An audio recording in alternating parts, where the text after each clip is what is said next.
सभी विद्यार्थियों को एक बार फिर से मेरा नमस्कार। मैं राजेंद्र सिंह ढाका एक बार फिर से आपका अपने YouTube channel technical Dhaka classes में स्वागत करता हूं, अभिनंदन करता हूं।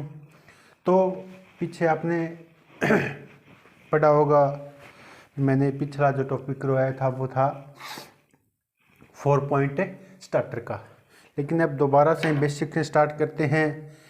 आने वाली अनेक भर्तियों के लिए आपको भी, जैसे आपका DRDO का एग्ज़ाम हो चुका है, अब जो अपना हरियाणा ALM है,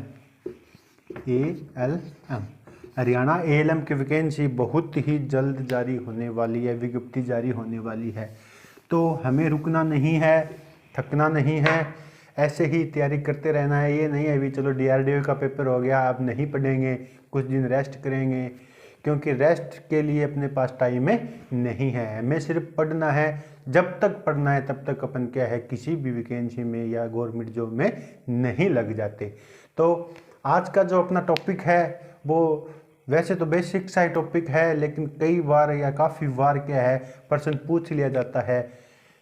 मैंने बताया था अभी जो नॉर्मल क्वेश्चंस होते हैं वो क्या है काफ़ी बार रिपीट होते रहते हैं। तो हम छोटे से बड़े टॉपिक की ओर चलेंगे, यानी बेसिक से आगे चलेंगे। तो आज का जो अपना टॉपिक है वो बिल्कुल ही सरल टॉपिक है, सोल्डरिंग। आज का टॉपिक है वो कौन सा है अभी? सोल्डरिंग का टॉपिक है। सोल्डरिंग क्या है पढ़ा होगा आपने, देखा होगा, ITI की है, प्रैक्टिकल वगैरह भी किए होंगे। तो सोल्डरिंग क्या है? सोल्डरिंग क्या है अभी? दो समान या भिन्न धातु, दो समान या भिन्न धातुओं के तारों के टुकड़ों को ऊष्मा प्रक्रिया के द्वारा, ऊष्मा प्रक्रिया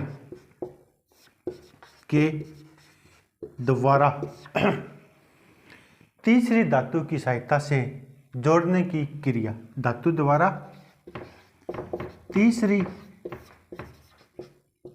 धातु की सहायता से जोड़ने की क्रिया क्या कहलाती है अभी? सोल्डरिंग कहलाती है। एक बार फिर से, सोल्डरिंग क्या है कि दो समान या भिन्न धातु, या तो कोई समान धातु है अभी, जैसे तांबा है, तांबा प्लस है तांबा, यानी तांबे को तांबे के साथ जोड़ना है या जोड़ लगाना है। हमने कहीं कोई जोड़ लगाया है, उस पर क्या करनी है? सोल्डरिंग करनी है। तांबा प्लस तांबा, या फिर तांबा प्लस एल्यूमिनियम, यानी दो समान या भिन्न धातुओं को ऊष्मा प्रक्रिया के द्वारा तीसरी धातु के सहायता से जोड़ने की जो क्रिया है वो क्या कहलाती है? सोल्डरिंग कहलाती है। तीसरी धातु की सहायता से जोड़ने की क्रिया क्या कहलाती है? सोल्डरिंग कहलाती है। अब अपना क्वेश्चन बनता है भी सोल्डरिंग क्यों करते हैं?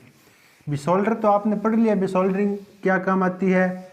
सोल्डरिंग क्या है? भी दो समान या भिन्न धातु को किसी तीसरी धातु की सहायता से ऊष्मा प्रक्रिया के द्वारा जोड़ने की जो क्रिया है वो क्या कहलाती है? सोल्डरिंग कहलाती है। सोल्डरिंग क्या होती है भी, जैसे अपने पास कोई वायर है, अपन वायरिंग कर रहे हैं या जहाँ कहीं भी अपन क्या है जोड़ लगा रहे हैं, तो ये जो जोड़ होता है ना, यहाँ इस जोड़ का जो प्रतिरोध है वो थोड़ा बढ़ जाता है, प्रतिरोध बढ़ जाता है। जोड़ लगाने पे क्या है, एक तो इसका तनन सामर्थ्य है, यानी बल लगने पर ये क्या है टूट सकता है। ठीक है भी, बल लगने पे क्या है ये टूट सकता है। और दूसरा, इसका प्रतिरोध क्या हो जाता है? अधिक हो जाता है जोड़ लगाने पे।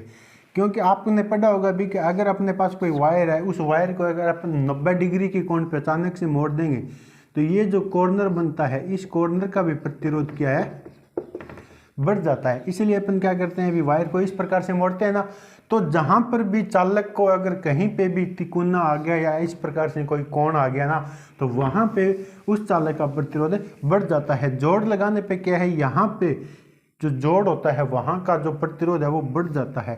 तो एक तो जो अपना जोड़ होता है उसका जो तनन सामर्थ्य है यानी बल लगने पर वह न टूटे, इसलिए सोल्डरिंग की जाती है। एक प्रतिरोध को कम करने के लिए क्या की जाती है, सोल्डरिंग की जाती है। तो आइए पढ़ते हैं भी सोल्डरिंग क्या काम आता है। ठीक है, ये तो हो गया अपना सोल्डरिंग। ठीक है भी, सोल्डरिंग क्यों करनी जरूरी होती है। हमने अभी पढ़ा है दो समान या भिन्न धातु को जोड़ने की जो क्रिया है वो क्या कहलाती है, सोल्डरिंग कहलाती है। ठीक है भी, तो अपने पास कोई तार है, उस तार को जोड़ना है तो कैसे जोड़ेंगे। सबसे पहले अपने पास होता है सोल्डरिंग। ठीक है भी, सोल्डरिंग के 3 तरीके होते हैं। एक तो होता है बलो लैंप के द्वारा, दूसरा होता है सोल्डर आयरन के द्वारा, और तीसरा अपनी क्रिया होती है कड़छी व सोल्डरिंग पत्थर के द्वारा। ठीक है भी, तो सोल्डरिंग करने की 3 विधि है। पहली कौन सी है, बलो लैंप के द्वारा। भी आज से काफ़ी सालों पहले, उस टाइम क्या था, सोल्डरिंग आयरन नहीं था, विद्युत नहीं थी। उस टाइम सोल्डरिंग कैसे करते थे, बलो लैंप के द्वारा। ठीक है भी, बलो लैंप क्या होता है, इस प्रकार का पात्र होता है। ठीक है, उस पात्र में केरोसिन डाल के हवा भरते हैं तो वो क्या कर देता था भी, आग जलाकर उसमें क्या है भी, क्या अपन सोल्डर को पिघला कर अपना जो जैसे ये जोड़ है इस जोड़ पर डाला जाता था। ठीक है भी, तो वो तो क्या हो गया, सोल्डरिंग लैंप के द्वारा हो गया, यानी केरोसिन का तेल डाला या जो अपना डीजल होता है या पेट्रोल, जो भी उस एक पात्र के, यानी सोल्डर लैंप होता था। एक उसमें टैंक होता था, लीटर का, 2 लीटर का, 5 लीटर का। ठीक है भाई, तो उसमें क्या है, पेट्रोल डाल दिया, हवा भर दी, और उसमें क्या है, जैसे ही अपने को वो हवा के लिए, प्रेशर के लिए ऊपर का लीवर जो ओपन किया, लीवर ओपन करने पर क्या आता था, वहाँ वायु दाब के साथ केरोसिन या जो भी अपने जो पेट्रोलियम पदार्थ होते हैं वो डाला है वो बाहर आता था, उसमें आग जलती थी। अपन क्या कर लेते, सोल्डर को पिघला लेते थे, सोल्डर को पिघला कर जोड़ के ऊपर डाल देते थे। ठीक है, दूसरा हो गया सोल्डरिंग आयरन के द्वारा। ये जो अपना सोल्डरिंग आयरन है ये क्या है, विद्युत के द्वारा चलता है, विद्युत के द्वारा। ठीक है भाई, विद्युत के द्वारा क्या है, सोल्डरिंग आयरन को विद्युत में लगाया, विद्युत में लगाने के बाद क्या है, इसका जो आगे का हिस्सा होता है वो क्या होता है, कॉपर का होता है। ठीक है, यहाँ पे क्या है, इसमें एक हीटिंग एलिमेंट लगा होता है। इसमें क्या लगा होता है भी, एक हीटिंग एलिमेंट लगा होता है। ये हीटिंग एलिमेंट गर्म होगा तो ये यहाँ का हिस्सा क्या होगा, गर्म होगा, और जो अपना सोल्डर है वो क्या है, पिघल जाएगा, पिघला लेते हैं, और वो क्या है, जोड़ के ऊपर लगा देते हैं।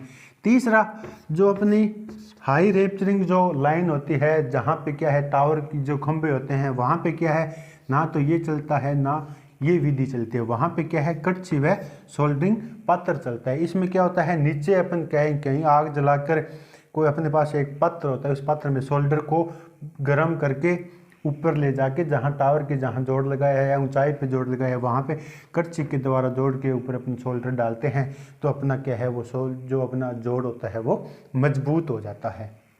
ठीक है भी, ये तो अपनी 3 विधियाँ हैं सोल्डरिंग की। तो सोल्डर क्या है, सोल्डरिंग क्यों की जाती है, तार को मजबूत बनाने के लिए, तार की जो तनन सामर्थ्य है उसको बढ़ाने के लिए, तार का जो चालकता है उसको बढ़ाने के लिए सोल्डरिंग की जाती है। सोल्डरिंग करने के जो उपयोग है वो क्या है, पहला उपयोग तो है अपना जोड़ की जो मजबूत है, यानी जो तनन सामर्थ्य क्या हो जाता है भी, मजबूत हो जाता है, ज़्यादा हो जाता है। खींचने पर अपना जोड़ क्या है, टूटता नहीं है, प्रेशर लगने पर भी अपना जोड़ टूटता नहीं है। और मुख्य कारण क्या होता है, अपना जो जोड़ है उसकी चालकता का मान क्या है, बढ़ जाता है, क्योंकि जोड़ लगाने पर अपना चालकता इकट्ठा होता है। वहाँ पे क्या है, थोड़ी सी क्या है, प्रतिरोध का मान ज़्यादा हो जाता है। तो प्रतिरोध के मान को कम करने के लिए अपन क्या करते हैं, सोल्डरिंग करते हैं। ठीक है भी, तो मैंने बताया था अभी सोल्डर क्या होता है, दो समान धातुओं पर यानी तीसरी धातु के द्वारा, तीसरी धातु के द्वारा अपन क्या करते हैं, जोड़ लगाते हैं। ठीक है अभी, तो सोल्डर वायर आता है, क्या आता है, सोल्डर वायर आता है, ये क्या कहलाती है, तीसरी धातु कहलाती है। ठीक है, सोल्डर वायर को क्या है, अपन पिघलाकर जोड़ के ऊपर लगाते हैं तो वो क्या है, अपना सोल्डरिंग कर देता है। तो यह जो तीसरी धातु होती है यह कौन सी धातु कहलाती है, याद रखना फिलर धातु कहलाती है। क्या कहलाती है, फिलर धातु। ठीक है अभी, तीसरी धातु जिसके द्वारा अपन जोड़ पर जोड़ लगा रहे हैं, तीसरी धातु के द्वारा अपन जो जोड़ लगा रहे हैं उस धातु को क्या कहते हैं, फिलर धातु कहते हैं।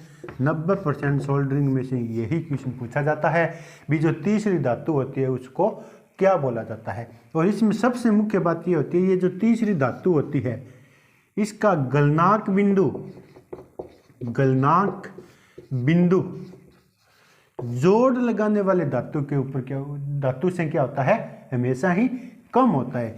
जैसे अपन मान के चलो भी तांबे का जोड़ लगा रहे हैं, तांबे के ऊपर जोड़ लगा रहे हैं, तांबे के ऊपर जोड़ लगा रहे हैं, तो अपनी जो तीसरी धातु है उसका जो गलनांक बिंदु है, गलनांक बिंदु वो क्या होता है, तांबे की अपेक्षा कम होना चाहिए, कम ही होता है, होना भी कम चाहिए। क्योंकि अगर तीसरी धातु जल्दी नहीं पिघलेगी या गलेगी तो अपना अगर कॉपर पिघल गया तो अपना जोड़ क्या पहले पिघल जाएगा, तीसरी धातु नहीं पिघलेगी अपना जोड़ नहीं लगेगा, सोल्डरिंग नहीं होगी।